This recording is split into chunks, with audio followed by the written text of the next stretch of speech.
I'm Doctor Nadia Podcast. I'm a naturopathic doctor, co-author of the PCOS plan, and podcast host.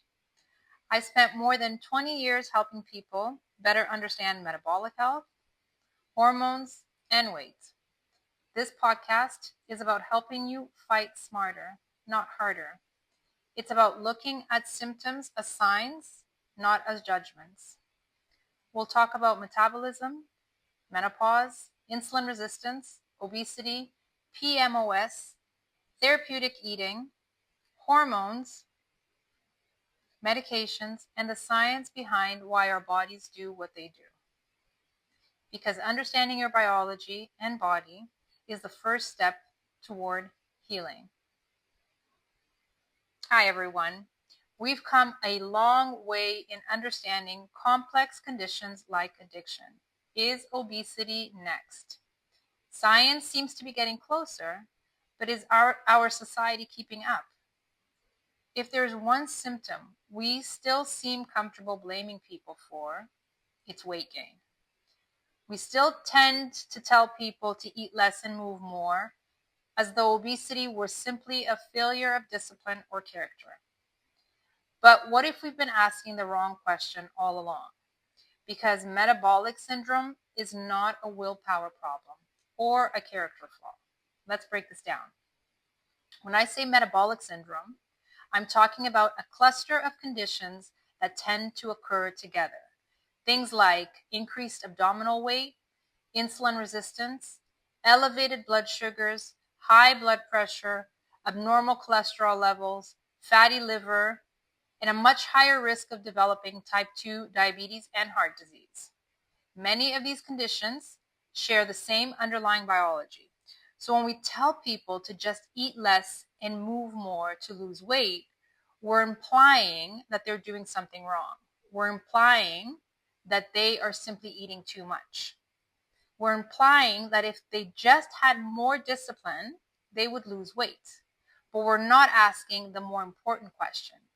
Why are they eating more in the first place?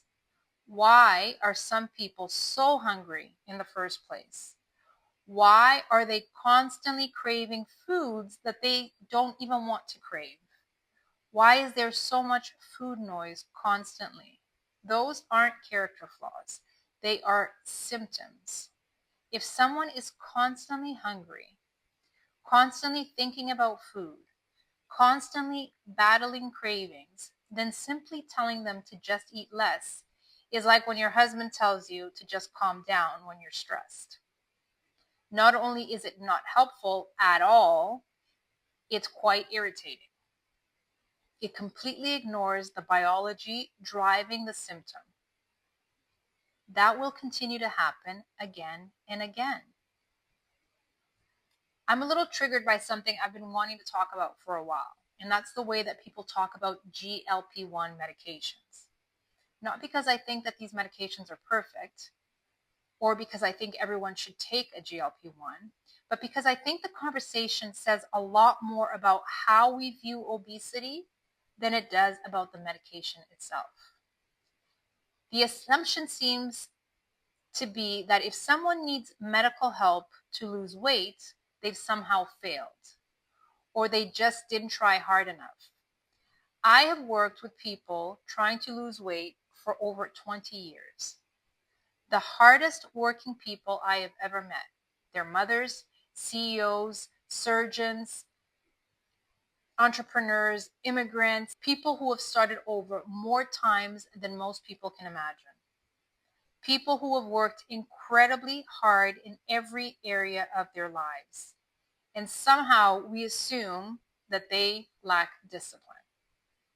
I teach diet and lifestyle for a living. Of course, they're key. But if someone needs medical help to lose weight, somehow they failed. If someone needs medication for high blood pressure, we don't tell them that they've failed.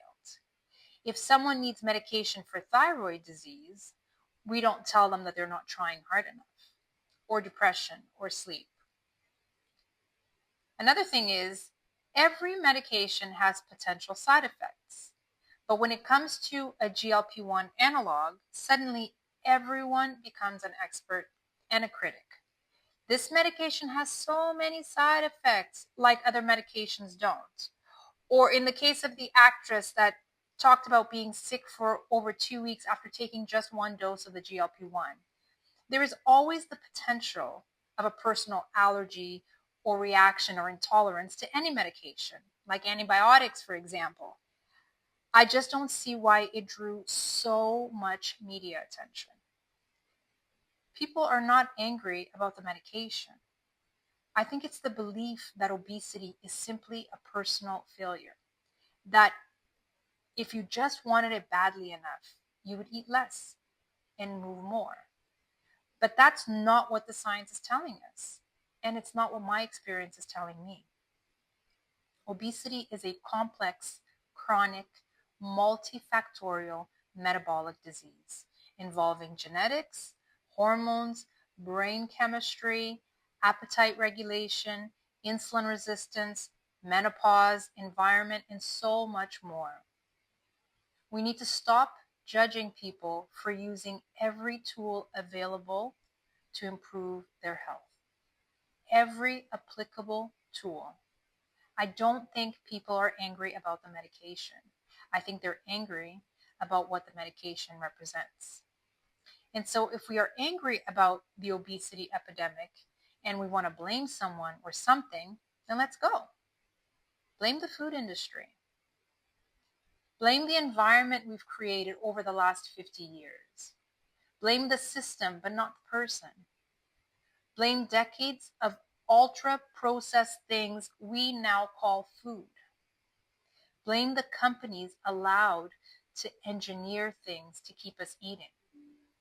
Blame a food environment that makes overeating easy.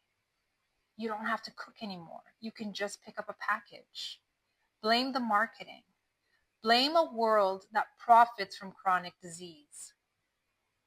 Blame a healthcare system that's far better at treating disease than preventing it.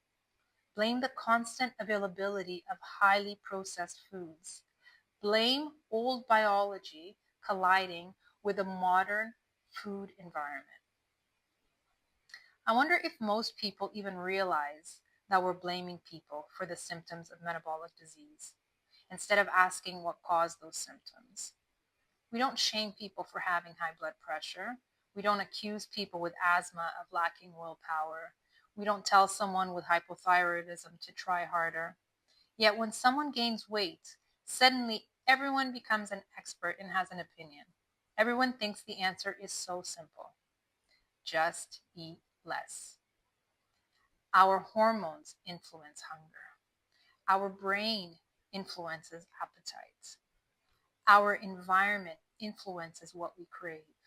Our sleep, stress, medications, menopause, genetics, insulin resistance, and the foods available to us all interact in a way we're only beginning to understand.